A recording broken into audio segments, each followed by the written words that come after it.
For his freedom on the grounds that he and his wife had for many years lived in a free state. His case eventually went to the Supreme Court, and in 1857, Chief Justice Roger Taney declared that Scott had no right to sue because as a black man, he was never intended to be an American.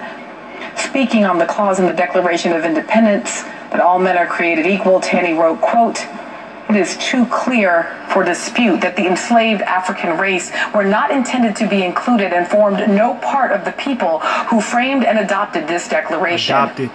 Taney went on to say that black men had no rights which the white man was bound to respect. No rights which the white man was bound to respect. No rights which the white man was bound to respect.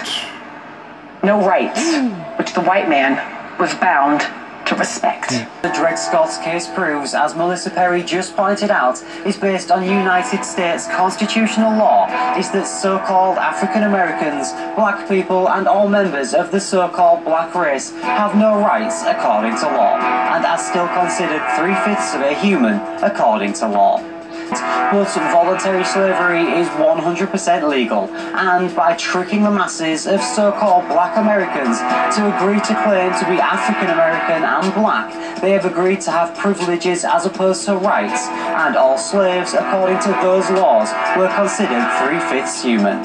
Now, it is a great Masonic secret that has long been revealed that it was George Washington who chopped down the cherry tree of the Moors, erasing them from the history books and removing their nationality, fez and turbans. It was even predicted that in a few hundred years many of them would not remember who they were or their connection to the land. It was Morocco who supported and gave rise to the independence of the United States of America as it has been recognized by President Obama.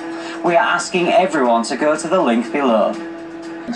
Principle put down by Chief Justice Taney in the Dred Scott decision was that blacks cannot be citizens of the United States. In a sense, Dred Scott can't even sue because he's not an American. This is one of the best examples of this notion of blacks as aliens. Even though he's born here and everything, he is not an American. The American family, as Taney says, is for white people.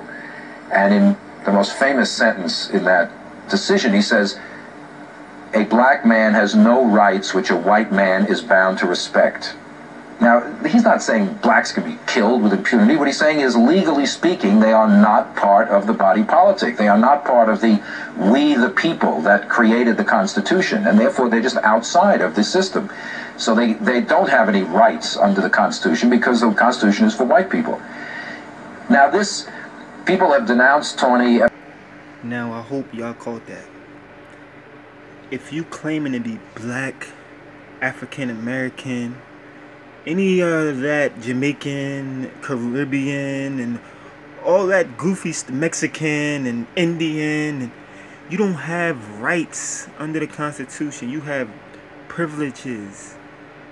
All of them people are considered 3/5 human. Understand? This is a Supreme Court case. Dred Scott. You can look it up. You hear me? He was free.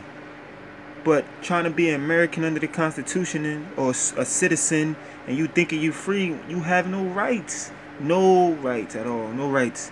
This is why you get tickets. This is why you go to jail. This is why. All of that. Because you don't have a nationality. What's your nationality? It's only one race. Human race. That's it. And it has nations. So what is your nationality?